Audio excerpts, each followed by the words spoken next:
Assalamualaikum warahmatullahi wabarakatuh. Di sini saya dengan Anissa Nabila Putri, program studi Pendidikan Ekonomi Universitas Negeri Padang. Baiklah, kali ini kita akan membahas satu soal mengenai ANOVA dua arah. Apa itu ANOVA dua arah? ANOVA dua arah merupakan analisis kovarian membandingkan perbedaan rata-rata antara kelompok yang telah dibagi pada dua variabel independen atau disebut dengan faktor. Kedua variabel independen berskala data kategorik dan satu variabel terikat berskala data kuantitatif. Baiklah, langsung saja kita bahas satu soal ANOVA dua arah menggunakan aplikasi SPSS dengan judul yang pertama yaitu perbedaan gaji berdasarkan jenis kelamin dan masa kerja di perusahaan XYZ. Data tersebut dapat kita pindahkan kepada Excel. Lalu kita dapat mengurutkan masa kerja dari biar lebih mudah. Selanjutnya jenis kelamin juga dapat kita urutkan. Setelah kita urutkan, nampak jelas kategori-kategori dari laki-laki dan perempuan, masa kerjanya dan masa kerja tersebut. Selanjutnya langsung saja kita masuk pada SPSS. Yang pertama yaitu langsung masuk pada variable view. Yang pertama isilah nama di yang pertama yaitu frekuensi underscore belajar. Di sini kita tidak bisa menggunakan spasi dan diganti dengan underscore. Yang kedua yaitu jenis underscore kelamin. Dan selanjutnya yaitu mengisi kolom ketiga masa kerja. Ya, langsung saja kita mengubah value-nya. Value yang nomor 1 yaitu kita isi dengan kolom dengan nama laki-laki, lalu tekan add. Selanjutnya bikin nomor 2 buat dengan kode perempuan. Selanjutnya juga tekan add, tekan OK. Selanjutnya dengan variabel masa kerja yang pertama yaitu masa kerja kecil dari 5 tahun, lalu tekan add. Yang kedua yaitu masa kerja 6-10 tahun dan juga tekan add.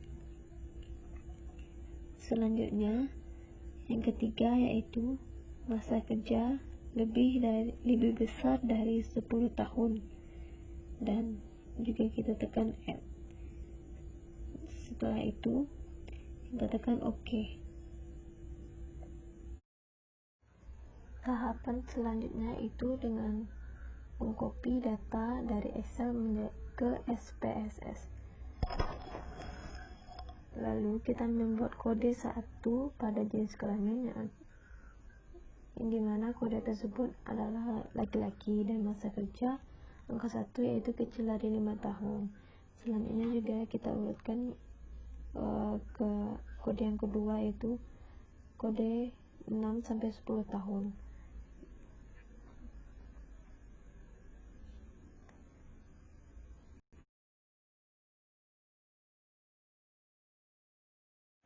Selanjutnya yaitu untuk masa kerja lebih besar dari 10 tahun dengan kode laki-laki, kita copy paste pada SPSS dan membuat kode pada masa kerja yaitu yang ketiga.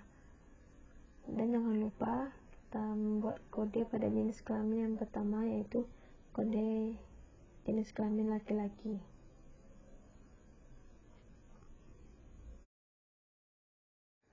Dilanjutkan yaitu pada jenis kelamin perempuan, yaitu pada masa kerja kecil dari 5 tahun.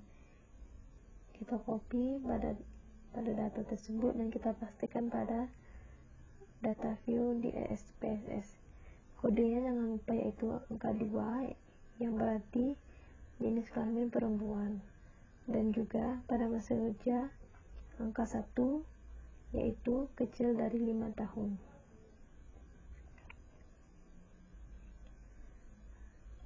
Dilanjutkan dengan masa kerja 6-10 tahun.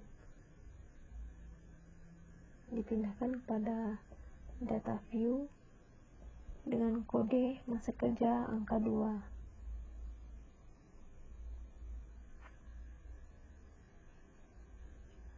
Selanjutnya, jenis kelamin tetap angka 2, yaitu jenis kelamin perempuan. Yang terakhir yaitu pada masa kerja lebih besar dari 10 tahun, dimana kita pindahkan lalu membuatkan kode masa kerja yaitu angka 3, yaitu 6 sampai 10 tahun. Dan jangan lupa juga pada jenis kelamin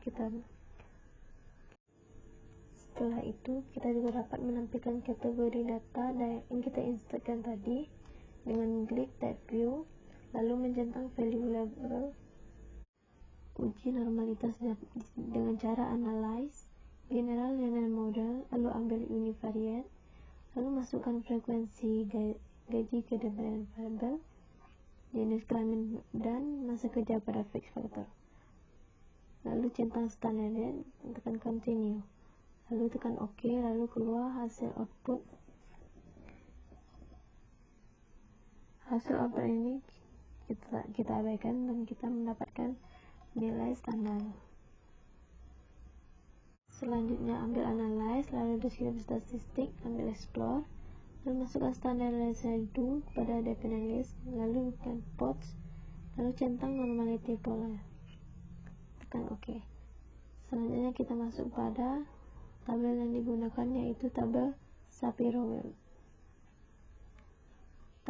Metode yang digunakan ini karena jumlah campilan kisi dari 50. Setelah didapatkan hasil output tes normality, lalu di copy dan dimasukkan pada laporan yang akan kita buat nanti. Selanjutnya, uji normalitas terdiri atas dua metode.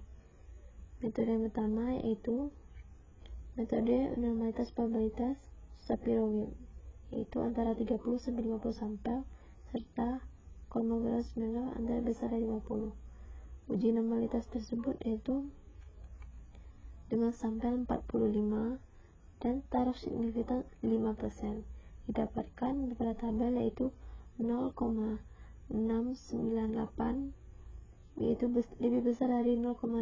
Jadi dapat dikatakan bahwa distribusi data tersebut adalah distribusi normal. Selanjutnya kita masuk pada uji homogenitas, yaitu kita langsung saja pada analyze, lalu pilih general model univariate, lalu tekan save. Selanjutnya hapus contoh standar result, lalu klik continue. Selanjutnya yaitu ambil pada plot, lalu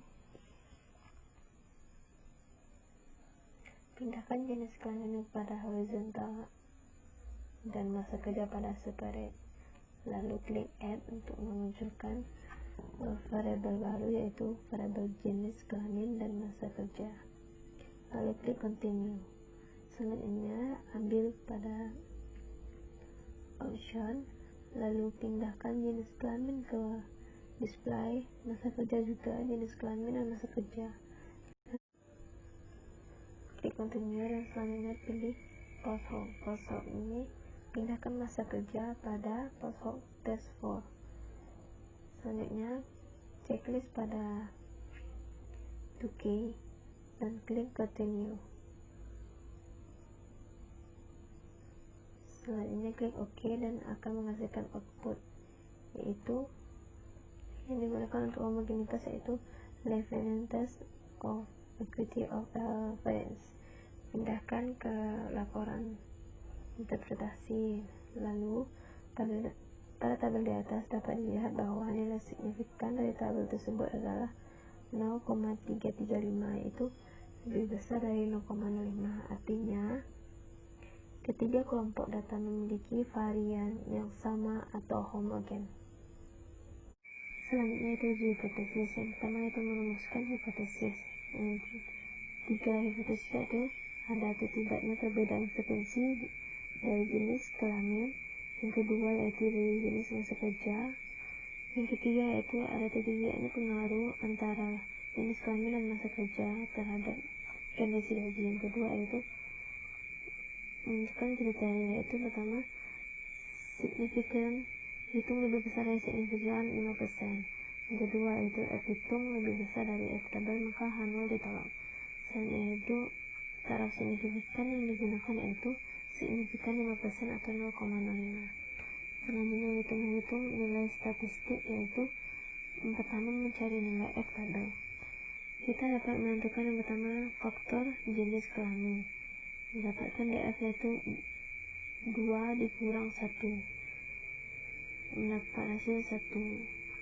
Dapat kita cari F tabel pada Excel yang rumus sama dengan FINP fit double, masukkan probabilitas yaitu 0,05, masukkan degree of freedom yang pertama yaitu 2,1 yang hasilnya 1, serta degree of freedom yang kedua yaitu 45 sampai dikurang 6 buah variabel yaitu 39. Lalu tutup kurung, mendapatkan hasil yaitu 4,09128. Selanjutnya variabel yang kedua juga seperti itu, yaitu sama dengan FINP double klik, lalu pada probabilitas yaitu 0,5. Jadi FP yang pertama yaitu 3 dikurang 1 yaitu 2. Selanjutnya itu DBF dan yang kedua yaitu 45 dikurang 6 sama dengan 39. Dapat hasil 3,2381. Selanjutnya itu faktor jenis kelamin dan masa kerja sama dengan FINP double klik itu 0,05 titik koma, DF1 nya itu 5, sedangkan DBF freedom yang keduanya itu 45 dikurang 6 yaitu 39. Maka didapatkan hasil yaitu 2,45583. Selanjutnya kita akan menghitung nilai F hitung dengan menggunakan hasil output dari SPSS tadi, yaitu pada tabel test begin subject effect.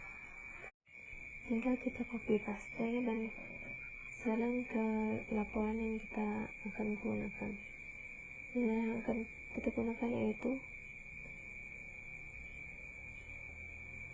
pertama skor signifikan 0,672 lebih besar dari 0,5 dan F itu 0,182 lebih kecil dari 4,09. Artinya hipotesis yang pertama ditolak. Yang kedua yaitu skor signifikan lebih kecil dan F itu lebih besar daripada F tabel. Artinya hipotesis yang kedua itu terima. Yang ketiga yaitu F itu lebih kecil daripada F tabel. Artinya tidak ada interaksi antara keduanya. Jadi dapat disimpulkan yaitu tidak ada perubahan antara jenis kelamin dan masa kerja terhadap frekuensi gaji di perusahaan X, Y, dan Z.